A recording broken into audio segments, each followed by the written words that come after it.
Sarigani, saya masih TM Sandi. Kami dari kelompok 2 Program Studi Pendidikan Kimia Fakultas Keguruan dan Ilmu Pendidikan Universitas Hairun Ternate. Di sini kami akan mempresentasikan tugas mengenai struktur dan fungsi enzim. Kita simak penjelasan berikut tentang struktur dan fungsi enzim. Terlebih dahulu kita harus tahu definisi dari enzim. Ilmu yang mempelajari tentang enzim disebut dengan enzimologi, dan komponen keseluruhan dari enzim disebut dengan holoenzim. Holoenzim tersusun dari dua komponen. Yang pertama disebut dengan apoenzim dan yang kedua disebut dengan kofaktor. Apoenzim adalah penyusun enzim yang berasal dari protein, sedangkan kofaktor penyusun enzim yang berasal dari non-protein. Dan kofaktor tersusun dari dua macam. Yang pertama ada yang disebut dengan koenzim dan yang kedua disebut dengan gugus prostetit. Koenzim tersusun dari senyawa organik, sedangkan gugus prostetit tersusun dari senyawa anorganik. Pada enzim terdapat sisi aktif. Sisi aktif adalah tempat berikatan dengan substrat pada saat terjadi reaksi. Sedangkan bagian selain dari sisi aktif disebut dengan allosterik. Enzim memiliki beberapa sifat. Yang pertama, karena enzim tersusun dari protein, maka enzim adalah protein. Sedangkan yang kedua, sifat dari enzim yaitu termolabil, artinya dipengaruhi oleh suhu.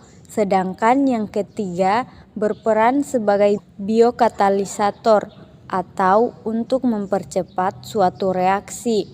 Suatu reaksi jika tanpa menggunakan enzim maka membutuhkan waktu yang lama. Tetapi jika suatu reaksi menggunakan enzim maka reaksi tersebut akan berlangsung jauh lebih cepat dibandingkan tanpa enzim. Yang keempat, sifat enzim yaitu spesifik. Artinya enzim hanya bekerja untuk substrat tertentu saja. Yang kelima, bekerja bolak-balik atau reversibel. Karena enzim bisa berperan untuk menyusun suatu substrat atau bisa berfungsi untuk memecah suatu substrat. Selanjutnya, enzim tidak ikut bereaksi karena peranan enzim di sini hanya untuk mempercepat reaksi. Selain itu, enzim juga berfungsi untuk menurunkan energi aktivasi untuk memecah suatu substrat. Maka memerlukan energi yang disebut dengan energi aktivasi atau energi bebas. Jika reaksi tanpa menggunakan enzim, maka membutuhkan energi yang lebih tinggi dibandingkan dengan reaksi yang menggunakan enzim. Karena jika suatu reaksi menggunakan enzim, maka akan menurunkan energi aktivasi. Jadi energi yang digunakan jauh lebih sedikit dibandingkan tanpa enzim. Berdasarkan cara kerjanya, kerja enzim dibedakan menjadi dua macam, yaitu yang pertama teori lock and key atau disebut dengan teori kunci gembok. Menurut teori lock and key, sisi aktif enzim bersifat spesifik dan tidak fleksibel, maka bentuk enzim dengan bentuk substrat memiliki bentuk yang spesifik sampai menghasilkan produk yang berasal dari substrat, tetapi bentuk enzim atau enzim tidak ikut bereaksi. Kemudian yang kedua yaitu teori induced fit atau teori kecocokan yang terinduksi berbeda dengan teori lock and key. Sisi aktif enzim bersifat fleksibel meskipun bentuk enzim dengan bentuk substrat tidak pas, tetapi enzim akan menyesuaikan bentuknya dengan bentuk substrat sehingga terjadi reaksi untuk menghasilkan produk yang diinginkan. Kemudian ada faktor yang mempengaruhi kerja enzim. Faktor-faktor yang mempengaruhi terhadap kerja enzim dibedakan menjadi beberapa macam. Yang pertama yaitu suhu, karena tadi di awal sudah disebutkan bahwa enzim bersifat termolabil. Untuk manusia, suhu optimum untuk kerja enzim kisaran 35 sampai 40 derajat Celcius.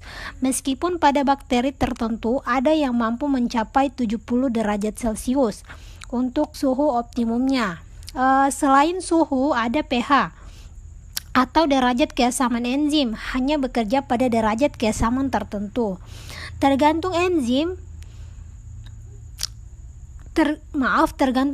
jenis enzimnya, karena umumnya enzim bekerja pada pH antara 6 sampai 8.